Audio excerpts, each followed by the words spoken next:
Okay, so we're going to get started.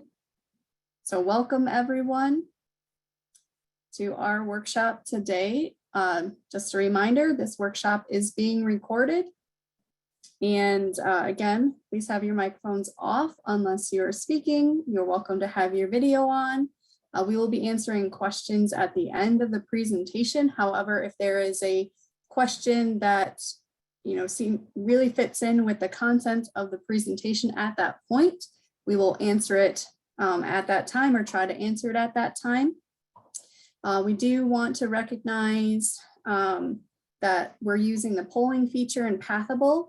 So on the polls tab on the page, if you would like to interact with us throughout the session, that's how we're going to be interacting. Also, if you would like to download the brainstorming worksheet under the Files tab and work through that as we go through the presentation, that is also available for you as a resource afterward. And lastly, we just want to give acknowledgement to the folks who are in the room right now, but also acknowledgement to the folks who are not in the room, and to be respectful of all people of all identities, of those who are represented and who may not be represented today. So with that, we're going to get started, and I'm going to hand it over to Roger. Thank you very much. Thank you to everyone for attending our session. I am Roger Curtis, Vice President of Public Affairs at Consumers Energy. My pronouns are he and his. I am also honored to be the executive sponsor of one of our employee resource groups at Consumers Energy, PACE, the Pride Alliance of Consumers Energy. I'm also a very proud ally. And I have to say, this is my first Out and Equal conference, obviously virtual like the rest of you. And it has been amazing. I've learned so much. I've been inspired so much. It's been thought-provoking. And my only wish is for us to all be in person next year. That would just be absolutely wonderful. But until next year, we will do it virtually. And what we'd like to do is start with our virtual safety and inclusion tailboard. So in our business as an energy company, you work with some potentially very dangerous things like live electricity and natural gas. So as you might imagine, safety is incredibly important to us. The safety of our coworkers and our teammates and our customers, that is our #1 priority. In the field, every crew starts their work with a safety tailboard, and we also do so in our office meetings and obviously now in virtual meetings. And over the years, the safety tailboard has evolved, as has just safety at Consumers Energy. It's expanded to include not just the physical safety of our teammates, but also the mental and emotional safety. And so our tailboard reflects that. It includes our culture values now of empowerment, agility, ownership, caring, and being deliberate. We also customize our tailboards for special events, occasions, groups, what have you. And this is our Pride Month tailboard, and that we customize just a little bit for you today. So let's get started. I won't go over every single one of these, but hopefully you can read them and take something from them. So let's start with empowerment. You are not alone. Everyone can be an ally. And we go to agility. So you see there, ouch and educate. So let me very quickly explain ouch and educate in our culture at Consumers Energy. We want to create safe spaces for each and every one of our coworkers. That means in any given meeting, if something is said that offends you, we ask that first, the offended person assume it was said with positive intent, but we also empower you to say, ouch, that comment really bothered me, and then take that opportunity to educate everyone why it offended. It's a great opportunity to learn and grow for everyone in the meeting when that happens. Let's talk about ownership. Share your story. Assume positive intent, which I just touched on. Those are always really good ones. Leave it better than you found it. And that's going to come up again here in just a little bit. Let's go to caring. Okay, Planet Fitness does not have a monopoly on being a judgment-free zone. You can have judgment-free zones everywhere, but you can't just say you're a judgment-free zone. You have to be active and put in the effort to see the results. And finally, deliberate. Never make assumptions. Be very deliberate not to make assumptions like that. And as Britta said earlier, recognize groups not represented here today. Please be deliberate in that. Now, I very quickly want to introduce the team to you. You just heard from Britta Anderson. She is a senior engineer at Consumers Energy. Her pronouns are she and her. Trish Eddy, you'll hear from later. She's our principal rate analyst. She and her are her pronouns as well. And Carly McNeil, a gas welding engineer. Her pronouns are she and her. So now we'd like to share our story of leaving things better than we found them. Just touched on that on the safety tailboard. Look, whether that's us closing our coal plants, reducing our greenhouse gas emissions, going to net zero sooner than any other utility in the country, or just working very hard to make sure that Consumers Energy is an amazing place for each and every one of our teammates to work at, we always strive to leave things better than we found it. And in this particular case, it's employee benefits that we want to leave better than we found them. Being able to offer world-class benefits to our employees is critical for retention of talent and attraction of talent. But as you might imagine, at a publicly traded Fortune 500 company with over 8,500 coworkers, you just don't wave a magic wand and change things. You need to build meaningful and impactful business cases. We've already successfully implemented one breakthrough benefits change. We created one of the most generous parental leave policies in the country. I mean, it is leading all businesses in the country. It is absolutely stunning. And we're now working on doing the same thing with domestic partner benefits. So we thought it would be meaningful to share how we are seeing success and walk you through how we build a great business case for you and what you may want to change at your company. But before we do that, we want to get started with some questions. We want to hear from all of you. So first question, and you can answer in the poll that's up. When you hear of a different company offering a benefit that your workplace does not, how does that make you feel? Does it make you jealous? Does it make you angry? Does it motivate you? Does it inspire you to make a change? Love to hear what your thoughts are. We'll give you a few seconds to answer here. I see jealous, inspiring, okay. We got some good ones coming in. As a reminder, these polls are on the Pathable platform.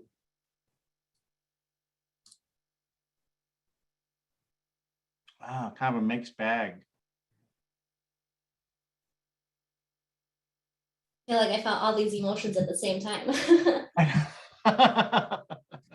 Yep, so we're seeing jealous, frustrated, hopeful, and we will be including screenshots of these results. Wow, I just got like 15 words at once. It just caught up for me. But we will be including screenshots of these into the presentation. But I'm seeing motivated, inspired, change, angry, opportunities. I think some of these might be sentences and they've been concerned. FOMO popped up in the chat. FOMO is a good one. Yeah, FOMO, yep. So obviously there's a lot of different feeling about benefits. So with that, we're gonna lead into the next poll.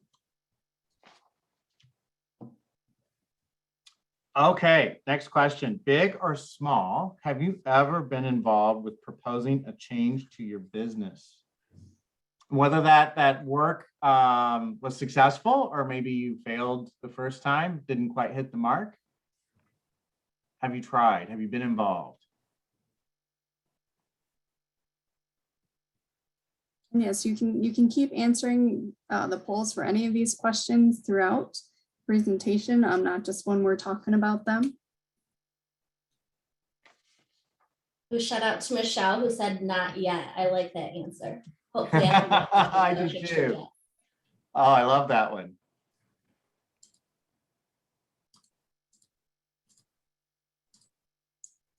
So I'm seeing results coming in for the second question here. It looks like we've got about 85% saying yes, that you have been involved with proposing a change to your company. So that is great to see. We got about 10% saying no, 5% unsure, and 2% saying that you've worked with a change, but just not at your current company. So that's great to hear that we have a lot of change leaders here. Okay. Awesome. Okay, well, let's get started. Thank you so much for sharing your ideas and your perspectives and what you've done and maybe haven't done. So those of you who answered with negative feelings when you hear about benefits that a company offers that you don't, we're going to get rid of those negative feelings. We're going to be very inspirational and give you the tools to get fired up and go make a change. So let's start with the basics. What is a business case? You know, many people believe that senior leaders at a company are somehow all seen and all knowing. And as a vice president, I am living proof that is a massive fallacy. So that's why at Consumers Energy, we believe those closest to the work have the best ideas for change. And we actively encourage and empower those coworkers to bring forward new ideas for change. But those ideas still need a strong case built to support them. And that starts with a business case proposal. A strong business case defines the problem one is trying to solve and the proposed solution backed by sound reasons for the proposed change. Building a business case is not rocket science, but it does require some deliberate work coupled with agility and a lot of ownership. So we're going to walk you through how we do our business cases. And with that, Carly, take it away.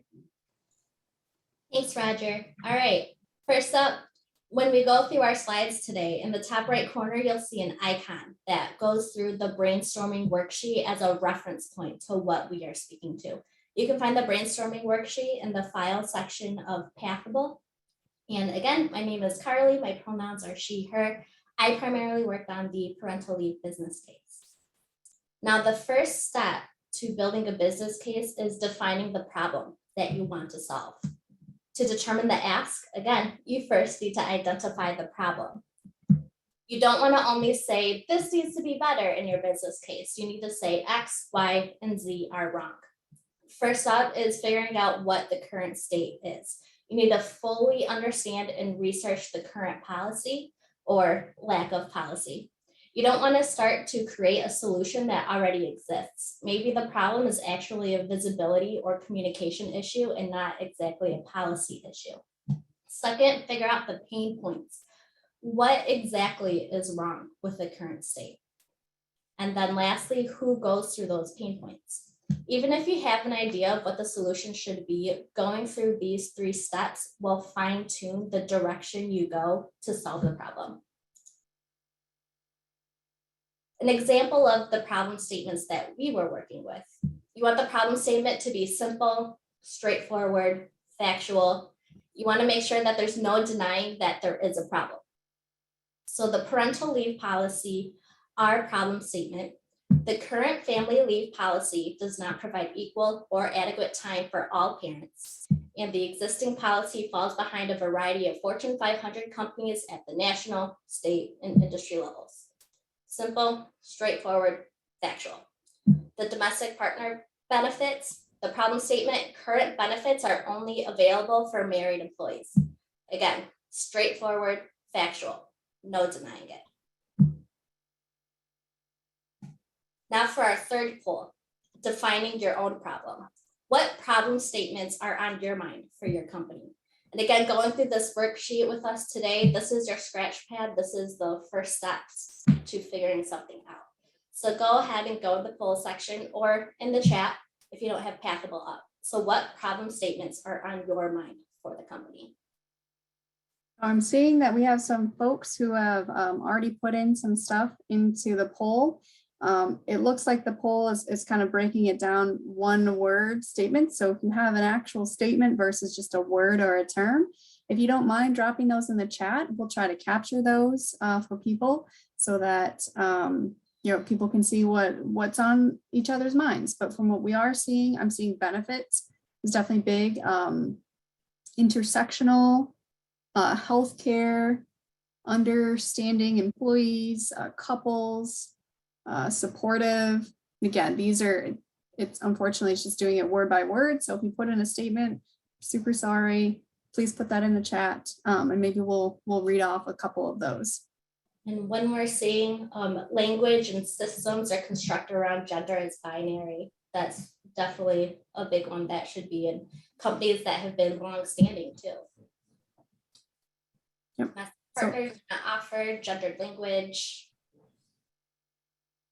No 401k matching yet. Okay, so there's definitely a wide variety of stuff that people are seeing are problems. So keep those in mind as we go through the rest of the presentation to how you could potentially change those at your company. Okay, next up is development of the solution. So now you have a problem statement. Now we want to figure out what is ideal state. Now this is the area where you want to go big.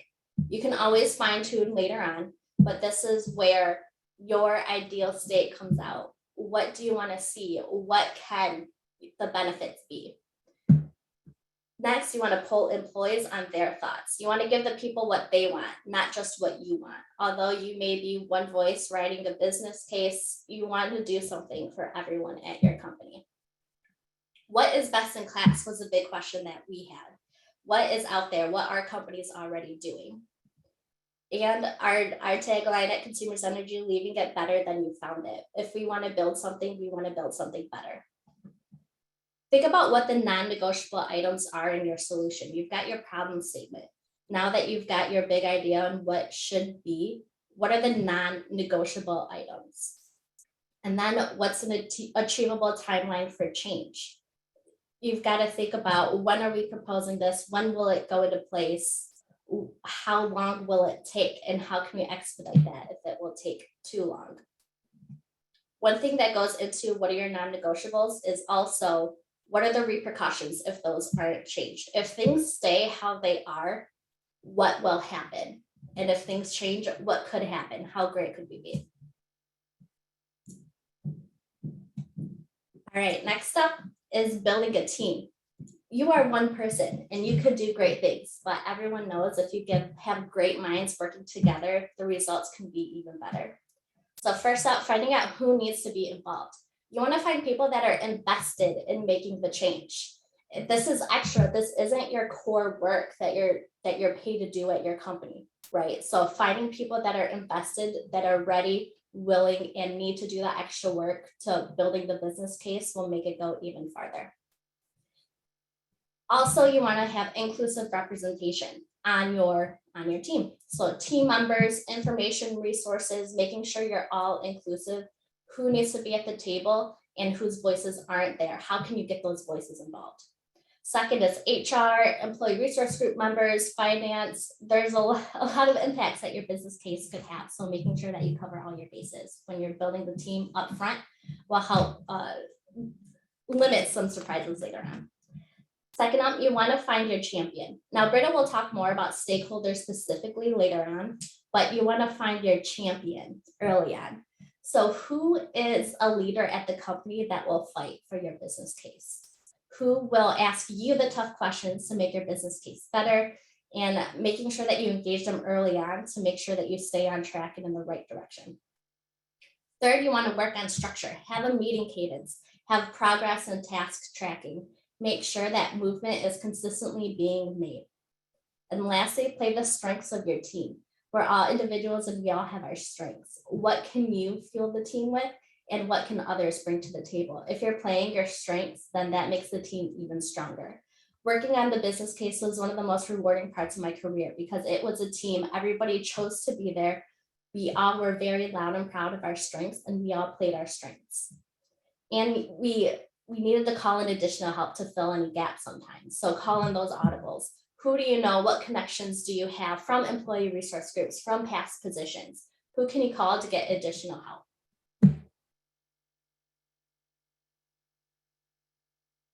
All right, now that we've got the baseline gone through, Trisha's going to talk about data collection, one of the biggest parts of any business case. All right, so now that you have your stellar team, apparently we're printing something behind me, I apologize. Now that you have your stellar team ready, now it's time to quantify the problem. So this is like the meat and potatoes of your business case with all of the data collection. So this is where you want to prove that the change is necessary. So internally, you want to make sure that you're collecting data from actual people who have this problem. So one of the things that we did is we created a new survey to send out to employees, asking them specifically what their thoughts of what we currently have, if they would be interested in taking on these new benefits if they were implemented, and what exactly that they were looking for. We also included very strong testimonials, especially in the case of our domestic partner benefits business case. We wanted to show that this was a need. This was a necessary thing, that if we didn't have it, then we were putting the safety of our employees at jeopardy. We also wanted to read the comments of our employees in engagement survey. So every year and even every couple of months, we take a pulse survey, but every year we take an engagement survey. And we went through all of the comments to see who was mentioning these benefits. What were they looking for? You know, are people leaving or looking to leave because we don't have these benefits?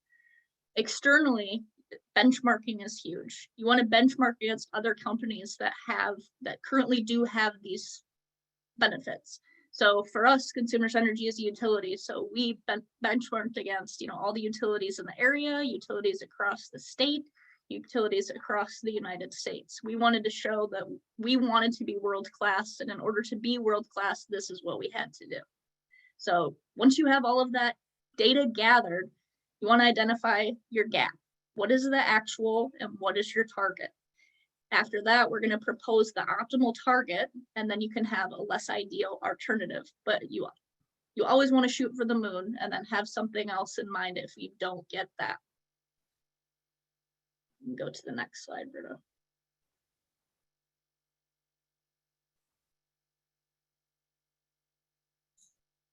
Right, so like Trish said, after you do your research, you're able to identify your targets and your gap. For the parental leave business case, we decided on the core components of our proposal. So first, we wanted to make sure that our policy was world-class. To do this, we needed to increase the time offered and have 100% pay for the entire duration. Second, we needed a policy that was inclusive. We wanted this to fully support every parent and every new child, regardless of how the family came together or regardless of how that family looks. And lastly, we needed this policy to be flexible. Each employee can cater the parental leave to their individual needs. Somebody may want 6 months up front off and somebody may want to work part-time. Someone may only want to take 8 weeks. The point is, we wanted the employee to decide how they utilize their policy and not the company to decide how it was utilized. Another big point in our case, as well as the domestic partner case, is that we needed the language to be inclusive. Yeah, for the domestic partner benefits, sorry, thought I was on mute again. We wanted to offer benefits to all employees in committed relationships. So the current state of Consumers Energy that we would only offer benefits to married individuals, whether they were same sex or opposite sex, or as long as they were married. And we wanted it to be encompassing of all people that are in committed relationships. And our ultimate goal was that no proof was required. We made the stance that all you have to do is present a marriage certificate and that says you're married. It doesn't say how long you've been together. It doesn't say anything else except we're married. We wanted to have fully support every employee regardless of their marital status. So we wanted to be inclusive as possible. We wanted to be flexible so each employee can define their family. So this takes into non-binary, this takes into transgender, this takes into lesbian, committed and gay committed relationships. Everyone has their own definition of family and we wanted to include them all. And probably in poly as well. Thank you for adding that in. We are working on poly. That was not in our initial business case. Thank you for bringing that up. But it is something that we're looking at in the future, but we felt that it was stronger to go for domestic partner benefits first and then make amendments as we go along, because our company is not there yet. And then ultimately our safety and security of every employee, we wanted to make sure that every employee was able to protect their family no matter the definition.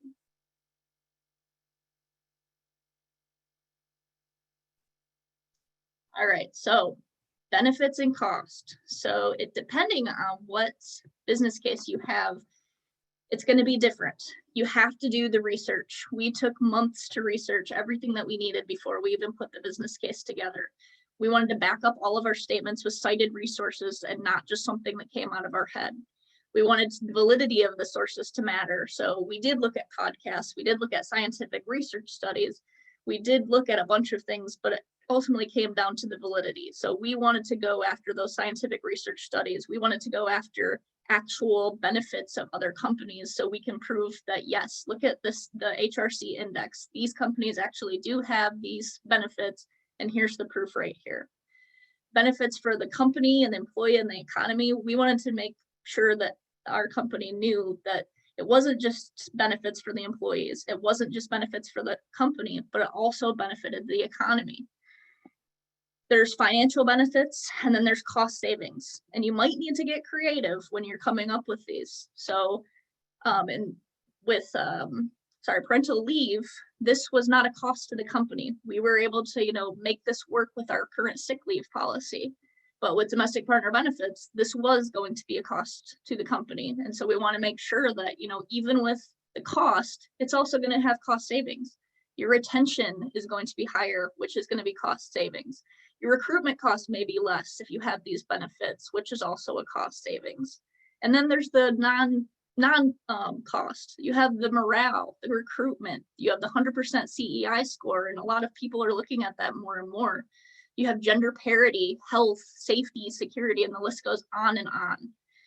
With cost and concerns, my number one thing I would say is be transparent and be specific. So don't try to hide it in your business case. Make sure you come out and say, look, this is going to cost this much. It's right there.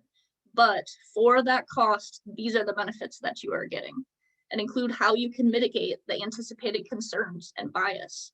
And one of the things that we did is we met with every single senior officer before we had the actual huge meeting of whether this was going to be involved, because we wanted to make sure that we alleviated all concerns of each of our senior officers before even getting to that final meeting.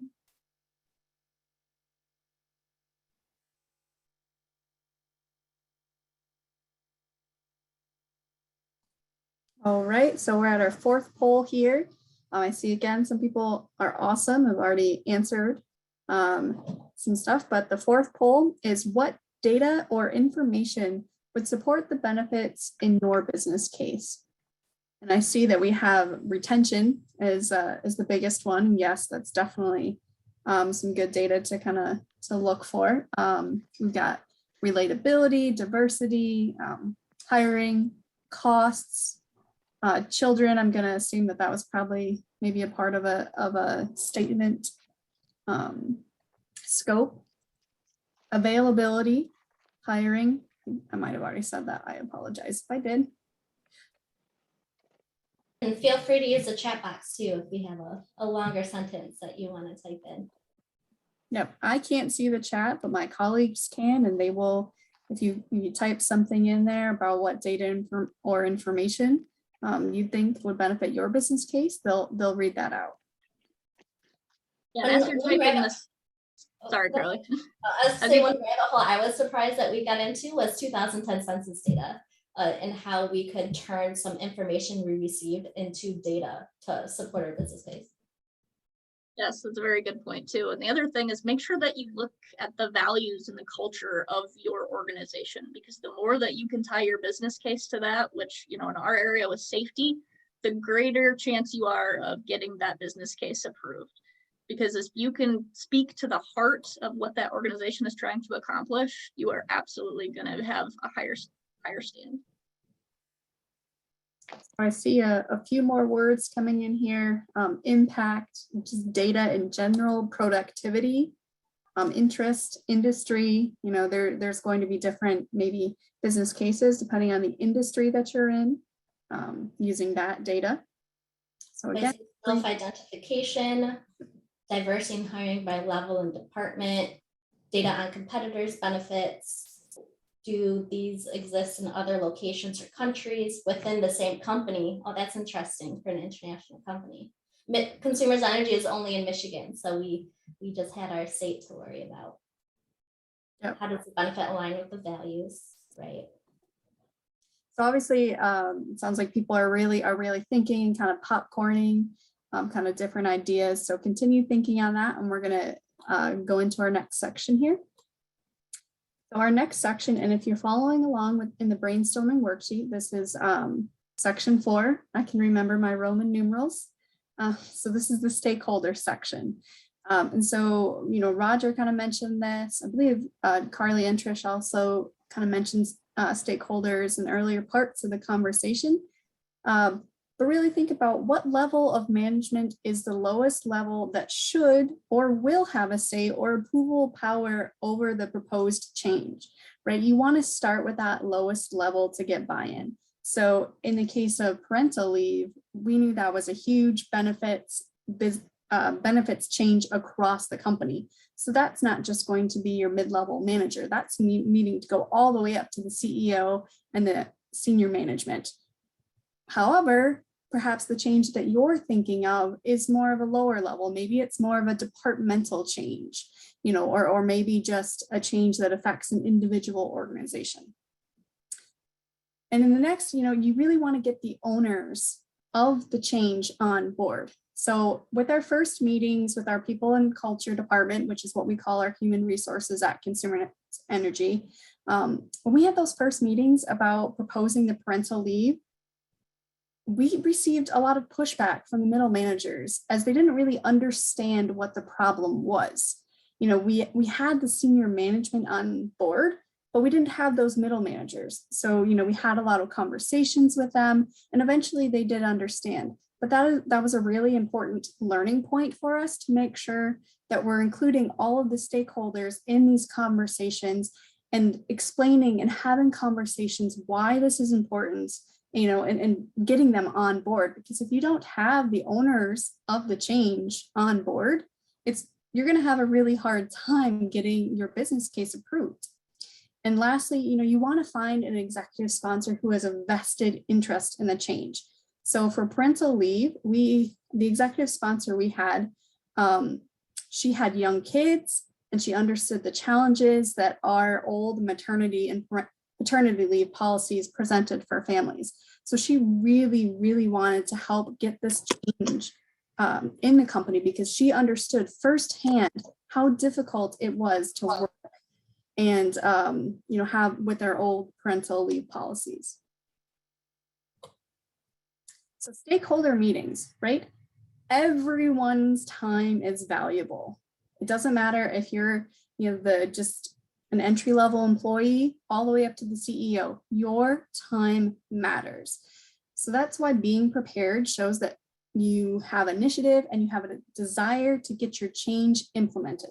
So you want to have an action list and a follow-up meeting or a timeline decided prior to the future meetings. So that way, that shows your stakeholders you are serious about this. You do want this to be implemented. And also ask your executive sponsor to set up those one-on-one meetings with senior management or whatever level management you're going after, right? It was crucial for both parental leave and domestic partner benefits to have those one-on-one meetings to get kind of the honest feedback and the soft approval of the business cases, right? Most of our senior vice presidents were on board with parental leave, but few had a few hesitations, and those one-on-one meetings were really a phenomenal opportunity for us to have those conversations before it went, before all of management to be approved, so that we could address those, update those in our case, and then, get it approved. And so tongue-tied here apparently today. Thank you for bearing with me. Key benefits of meeting before proposing, right? You want to keep the issue on management's radar. You want to allow the time for edits, and you want to hear any concerns before, a proposal, right? Again, everyone is busy and we often forget things. I mean, I know I forget something like immediately after a meeting. My mind is like a sieve sometimes, right? So have a regular cadence on talking with your stakeholders, and to give everyone regular updates, because we all fall to where we forget everything, right? I'm forgetting the words I'm speaking right now almost. But now we're on to our next poll. Again, it's in the Pathable. So who would be the stakeholders for your business case? So we see leadership, associates, executives, human resources. I'm assuming that's diversity and inclusion, because there's just a D and an I. Again, I am making that assumption here. Are there anything in the chat about who the stakeholders would be? None in the chat here. I know our first stakeholder that we had in mind for the parental leave was right to the CEO. Yes. Yeah, Yes, Brett, I another one understand. that we might want to add in is your benefits department, because we ran into several costs that we were not expecting. So working with your benefits department and understanding that, you know, in order to implement this change, we're going to have to change, you know, SAP, we're going to have to go to Fidelity, we're going to have to go to all of our carriers. So it could be a bigger project than you would initially think. So engaging them at the beginning rather than later on in the process is only going to help you. That is very true. I'm seeing associates come in, CEO, senior executives. So yes, and depending on the business case, the stakeholders are going to be different. It's not always going to be the CEO. Legal and compliance, privacy can present major roadblocks if not involved early on. Got a comment on that. Your department's VP, insurance broker, benefits person, or the benefits company. You know, we use a third-party provider. That's a big factor too.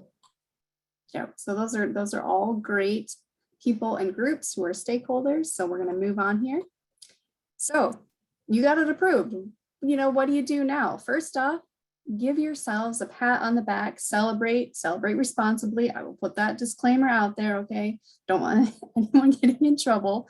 But you know, getting a change, no matter how big or small, you know, it's no small feat, right? You know, a change at your company could have involved multiple departments, you know, the team that proposed the change, all the management you talked with, all the different, you know, departments, benefits, legal, compliance, communications, you know, there's so many different people and avenues that you have worked with. It took over 2 years for implementing parental leave at Consumers. 2 years we were working on this, and we've been working on domestic partner benefits for even longer than that. So I mean, that's going to be a really great celebration when we finally get that rolled out.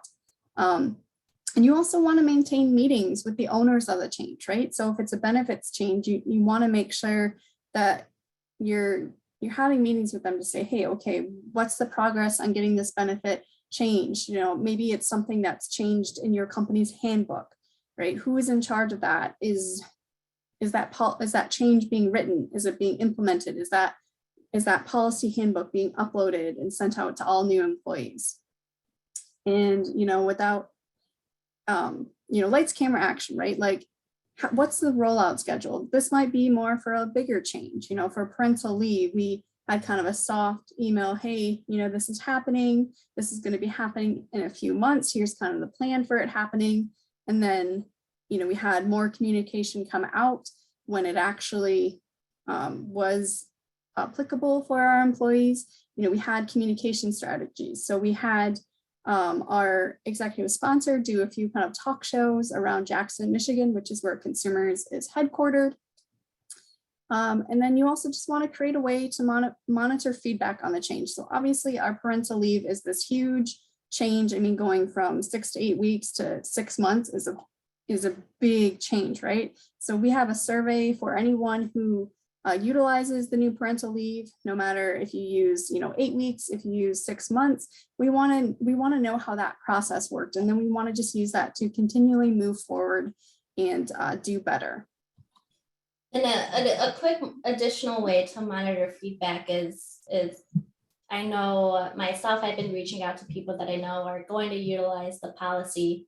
Lisa made a comment about middle management, who are often the ones that carry the burden of implementation. And that's where the cultural piece comes in. You can change a policy all you want, but if people are being treated differently for utilizing that policy, that is not a win. So making sure that you have vocal, visible support of the policy, even talking to employees, talking to supervisors, going into meetings, speaking up during meetings that, you know, somebody might mention like, oh, she's on maternity leave, and, you know, just jumping in and saying, yes, they're utilizing our parental leave, and everybody who brings a child in life can do that. And just nipping it in the bud and having those, being vocal. It's tough at first that, you know, your voice might shake, but at least your voice is being heard. So. Yeah, and thanks for that, Carly. That is a great point. So we're just going to spend a very little bit of time here talking about some more specifics of our business cases to give all of you who are on the call and who are watching the recording today kind of a more insight into how this really looked for us, and then we'll take questions after that. So for the parental leave and domestic partner cases, as I had said, for parental leave, it took almost kind of 2 years. It wasn't quite 2 years, but as you can see, for parental leave, which is on the top in the green, we started that process about in February 2019. However, the idea had been brought forward to a group of individuals before that, but February 2019 was when we really started to dig into what are our current policies. And then we have a few milestones, as you can see on the screen there. So really, it kind of took us a few months to get a survey out, to figure out, okay, what do we even want? What's our direction? And so we formally started the business case development in October 2019. And then it took a year from when we started that case to when it was officially announced. So it was officially announced in October 2020 that it was going to go into effect for 2021. And the bottom swim lane there in blue, that is for the domestic partner benefits. As you can see, in November, December of 2020 is when we really started looking, okay, well, what's our current policy? Our current policy for domestic partner benefits was basically nothing. So we started researching, we started determining, deadlines. And just like the parental leave, conversations were happening before November and December 2020 about, let's add this to our benefit package, but we didn't formally start working on it until that time. And as you can see, all the way up to right now in October 2022, we have proposed domestic partner benefits and open enrollment. We're still not at, the final stage. We're close. We're hoping, we get there soon. But as you can see, a business case takes time. Yeah, Britta, just one more thing. Make sure too, when you're thinking about your timeline, when the due dates are for other areas. So like for when we were doing domestic partner benefits, we did not realize that we had to have our new structure in place in June, and then it would be available in open enrollment in October. So since we didn't have everything done, of this year, now we have to wait a whole nother year. So that is definitely a learning from us, is that we need to get with your stakeholders at the beginning and say, when would you need this information by to implement by the dates that you're recommending? Yes, excellent point, Trish. Great thing to point out. And so now I'm gonna throw it over to Roger. Awesome. Well, I just want to offer a few tips before we close out and get to your questions. And I think there's some really good questions out there. But to make our business cases really soar, we had to tie them specifically and intentionally to consumers' energy, our values, what we care about. And I will say, we believe that the best, highest performing teams are diverse teams. So being able to attract and retain the best diverse teammates requires that we deliberately include diversity, equity, and inclusion in our policies and our benefits. It means we tie our business cases to our culture mindset, those culture values that we spoke of earlier, and that proposed benefits foster that safe place that you've heard us all talk about, the physical, mental, and emotional safety that we want for all of our teammates. And in each business case, we justified that the proposed changes would be breakthrough benefits that would retain and attract that talent by providing employees with unparalleled health and safety, and with offering them that work-life balance that's so important to all of us these days. Another key ingredient to building a great business case is to combine art and science. This is especially true in a company full of engineers. And I know you may say, ouch, Britta, but I tried to be an engineer once and I failed miserably. So I share a little bit of your analytical brain, but I'm just totally kidding. But it is true. I mean, that we do have a culture of engineers and finance. And so there's a lot of data, and we talked about that, the data and the research, but have a holistic approach. Tell a compelling story through that use of hard data and strong research, but also use authentic and personal testimonials that brings that data and research to life in ways that the audience responds emotionally. So everyone you're trying to get the buy-in, get those testimonials to them. You can deliver that rationale with numbers and close with stories that create real feelings, that making the change is not just logical, but it's meaningful. Then you're going to have a truly amazing business case that will be very hard to deny. And one last point about making it personal. And I want to go back to a really inspiring presentation I heard earlier today, Brianna Scurry. I mean, oh my gosh, I teared up so many times. Don't give up. Even if that change is not approved the first time. If you're down 3-0 at halftime, like she was after your first attempt, keep fighting for what you believe in. There are always more people out there willing to help you. You can find them. If you really believe in what you're doing, build your network of supporters, gather more data if you need it, find more proof points, but by all means, be the face of and the voice for that change that you seek. Britta, I know you have some closing thoughts too. Yep. So my final thoughts. At the end of the day, you can be the change. Now, while that phrase might seem cliche, it's 10,000% true. You know, it takes one person to speak up, and that one person will be very brave in doing so, but you start the conversation. We do also have a business case template for your use. So we had the brainstorming worksheet, which we hope that some of you kind of were working through during this presentation. But we also have on the files tab the business case template for you to utilize to kind of think through what is really in a business case. And we do have a challenge for everyone on the call live today, as well for those who are watching the recording. What change are you going to help implement at your company? So use the worksheets that we provided to think it through and take action. And we hope next year at next year's summit that we can hear from some of you that you've been working on a change or that you've actually gotten something implemented at your company. We'll be really looking forward to hear about that. So with that, we're going to open it up to questions. And for those of you who have questions, feel free to come on camera and ask your questions. We'll also read off questions in the chat, but thank you all for being here. And so, yep, now we're just going to go into a Q&A. All right, I've got some questions that I've been pulling from the chat. First one, yes, the presentation, we will save it to the files folder in Pathable for you to view after. And the first one we got, so did you encounter any obstacles in sending a wide survey? How was the survey recipients list designed? Trish, do you want to talk about that for the domestic partners? Sure, yeah. So for the domestic partners, ours was a little more niche. So we went right to our ERG for our Pride Alliance at Consumers Energy and just made sure that we got everyone's opinion there.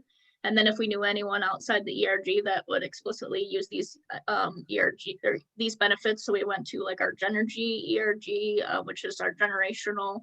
And then we kind of went to all the other ERGs as kind of a backup. But we didn't want to overwhelm them with data and have too many people that we knew were going to say, no, we didn't need this benefit. So we were very selective in who we wanted to interview at first, and then later came out a bigger survey. And what we did for the parental leave policy is we utilized the ERG all lists. So all the people that have signed up to receive communications from ERGs.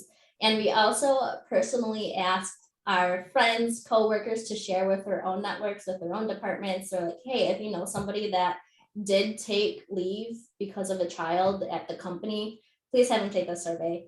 And to tie in another thing that a question came up is that for the parental leave specifically, we were benchmarked with other utility companies in the area.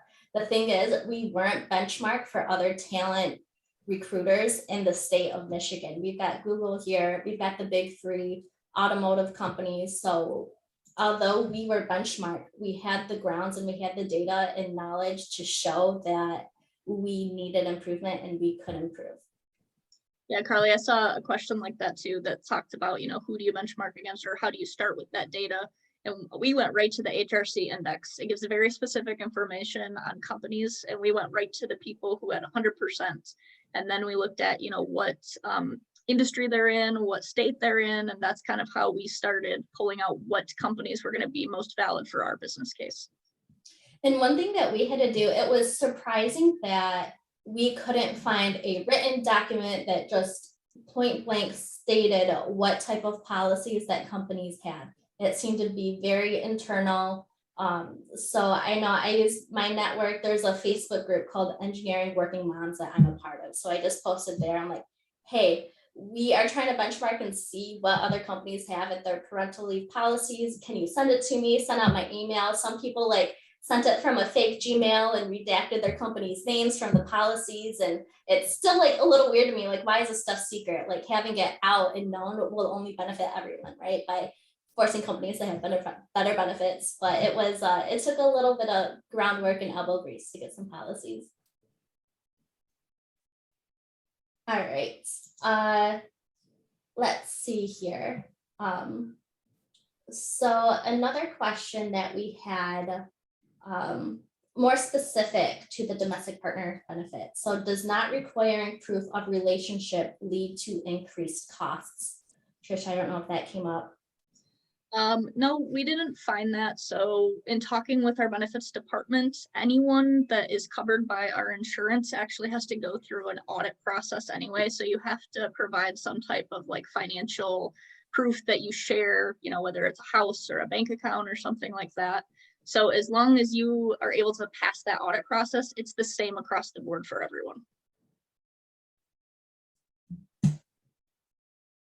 All right, and I see a question in here. How did you get buy-in to go above and beyond for best in class benefits? It's a challenge. Some of the things we hear are that as long as we're on par, it's enough. As we all know, par benefits still significantly lack. One thing to look into is, have your benefits been the same for the past 30, 40 years, even from the 2010 census to the 2000 census to the 2020 census that came out. One big thing for the parental leave case was that families look different now. It's not mom, dad, and biological kids. It's different, and our benefits need to reflect that. And that's the most important thing is our cultures are growing, our society is growing, and the policies that support them also need to grow. Carly, also I'd like like to- to Sorry.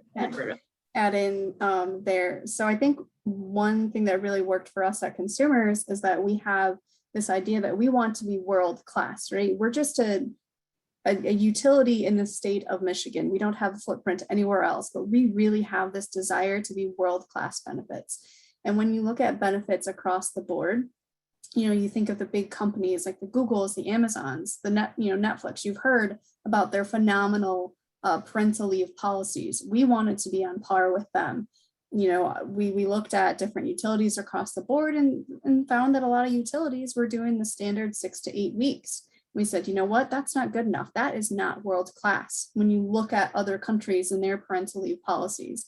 And so that we really drove home that point of, you know, 6 to 8 weeks is just not, it's not good anymore. You know, we've had this for how many years? We really need to step up. We really need to be a leader, especially if we want to be world class. And, you know, so I know that really, that helped us. And I also want to, I can see the chat now, and I do want to point out Emma King's comment that they like the phrasing of birthing parent and non-birthing parent as it breaks away from the heteronormative family structures and leaves room for polyam relationships.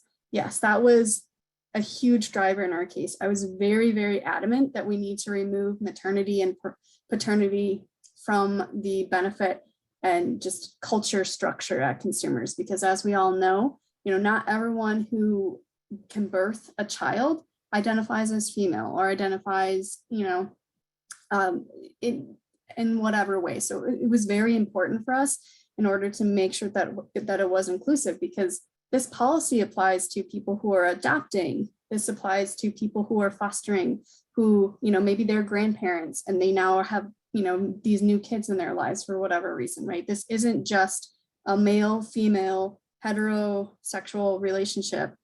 You know, as Carly said, there's all sorts of different family units out there. So yes, that was very intentional. Yeah, just to kind of piggyback off your Britta, you know, when I made my speech to the senior leadership team for the senior or for the domestic partner benefits, one of the big things our CEO says is, you know, I look at our benefits and I ask, are we being inclusive of everyone? And I very explicitly told him, no. And I listed out, we aren't inclusive of this. We aren't inclusive of the person who just got divorced for the second time and doesn't know if they ever want to get married again. But who says that their partner of 20 years can't have love, can't have benefits? You know, there's many things that you can use if you go up to like the you know, the CEO level of what are you trying to do? Are you trying to be inclusive? And if that is true, then let me point out how you are not being inclusive. No, somebody had asked if we can talk more about the deliberate way we went in building the cases and specifically including all genders, which is pretty much what we're talking about. And then one thing somebody mentioned, primary caregiver, secondary caregiver. We went with birthing and non-birthing parent to make sure that the birthing parent did get their medical leave, because birthing a child is a medical event, right? The prior state, the birthing parent only got medical leave. They did not get any parental leave. The parental leave was 2 weeks for adoptive, foster, or a biological child that you did not birth. So the birthing parent only got medical leave. They did not get parental leave. So we wanted to make sure that everybody got parental leave, and the birthing parent got their medical leave as a separate usage. And then the primary, secondary caregiver, sometimes you can run into, again, gender biases on who is primary and who is secondary. So if there were two people that couldn't prove the primary, secondary, right? Because it doesn't fall into the mother's the primary and father's the secondary, right? We wanted to avoid any biases that could be taken into our policy. I wanted to comment too. There was a comment, I think by Zach, that he was saying, you know, many companies don't want to offer benefits because gay marriage is legal in all 50 states. And this was something that we have ran into for the last 2 years. And so, you know, we've been working on this for quite some time. And finally, we went with a different strategy, and we're like, look, we want to remove the gender aspect of it completely. This is not any, it's no longer about just same sex and opposite sex, if you will. This is about any gender, any sex. If you are in a committed relationship and you have the same proof. So all we have to do is we have to, you know, sign an affidavit and then provide the same financial information that any other couple would. What is the difference? Because there are many couples who have been together for 20 years that are more committed than the people who went to Vegas and got married on a whim. So why is that relationship just for the marriage certificate more important than this couple who has been committed and loving for the last 20 years? All right, we've got 2 minutes left. Any final words? There's so many questions. We just can't get to them all. I see, I hear, I can read that the wheels are turning in everybody's brains here. I'm so excited to see what will move forward out of this. Yeah, I just want to end by saying, you know, we approached many different people on this subject, and when we were told no, we just found someone else. There's someone out there that is going to back you, that is going to be the sponsor, that is going to help you get to where you want to go. So don't let just, you know, one person who isn't behind you tear you down and just give up, because you just need to find that right team. I want to add one more thing too. For those of you, when you're trying to make these change, and it came up earlier about the benefit, it's okay to be on par, just our benefits are on par. Ask that person if they're okay with just having average employees. If they're okay with just having an average business. And if you are, then okay, then I guess the benefits are appropriate. But if you want to be world-class, you want to be competitive, there is a business reason for this too. There's a very meaningful and emotional, inspiring reason to have motivated teams, but there's a business logic to it as well. You need great people, which means you need great benefits. Awesome, Roger. That was such a great sentiment, and I want to end on that. I know that there was probably a lot of questions that we didn't get to in the chat. Feel free to connect with us. We will try to get the questions from the chat and answer them, and we will be posting the slides on Pathable. Thank you all for being here today and being here with us in this space and being honest and open and acknowledging, you know, questions and comments. And we hope that you enjoy, you know, the last kind of part of conference, and we hope to see you at conference, hopefully in person next year. Hi, Roger's cat. And we hope to hear about what changes that you've been implementing at your companies. So thank you all. Britta, I think we have 10 more minutes if people want to stay on and ask questions privately, so we can stick around for the 10 minutes until we get kicked off. Yep, that is true. If you want to come off mute, we'll stick around here for a few more minutes. If anyone wants to say anything, if you still want to, hang out with us, put something in the chat, that's completely fine. But we do want to be respectful of time. I do see that David Simpson has their hand up. David, can you unmute yourself? Yeah, I asked it in the chat. We're having a conversation of the company very much about parental leave. When I had joined the company, they definitely had, paternity versus maternity, and they actually reduced paternity from 2 weeks to 5 days. I guess, male figures don't have a role in raising children, but in my case, we were on a surrogacy journey, and there was a adoption leave, but not surrogacy leave. So I basically got a one-off from HR, but it made me extremely uncomfortable, frightened to speak about it. I was accommodated, but it wasn't a healthy atmosphere. Anyway, I guess my question is, we're at a better place now where we're talking about these things and working to change the policy and having a really strong rollout of a Pride network globally that I'm a part of rolling out. But the question is, what is your suggestion for first steps to advancing the conversation on parental leave and also consideration for fertility benefits, not infertility, not medical. So like surrogacy stipend, adoption stipend, that sort of thing. Well, I'll start. I think really the first step is, kind of surveying the employees at your company, right? And this might be a multiple pronged approach. Maybe first the survey just goes out to employee resource members. Maybe then it goes out to all employees, right? You have this experience, and I'm really sorry that you went through that experience. And it's really powerful to gather kind of the stories of others and bring that to the management and say, hey, this is an issue here, right? I'm not the only one that's feeling this. We have all of these other people where this benefits, this policy is not working for us. We need to move forward and change. That's where I would recommend kind of first starting. Carly, Trish, Roger, anything to add? Yeah, I mean, we got a lot of pushback even for the domestic partner benefits at first, just like with, gay marriage being legal in all 50 states. Why do we need this? And they were willing to hear us, but it kind of went in one ear and out the other. And so once we kind of gathered those testimonials of, look, this is a real thing. Like, these are people who have been at the company for 20 plus years and still don't have these benefits. These are people who, had a baby and only had 6 weeks with them. When I had my son, I only got 8 weeks with them, and then I had to go back to work. And so it was the testimonials, I think, is your biggest thing that I would tackle, is find the people that have experienced something, whether that be a foster parent, surrogacy, because we're working on fertility benefits right now too. We're trying to, increase our IVF and have, surrogacy benefits and stuff like that. And we're running into the same thing. And that's exactly what we're doing right now, is we're gathering those stories. I like to remind HR that a lot of these things benefit everyone. It's not just an LGBTQ issue. And it's not just yeah, go ahead. Yeah, sorry. That's another great point too, that we stress over and over again. This is not a LGBTQ thing. This goes across the board, even with domestic partner benefits. So by removing the gender, that opened up many doors.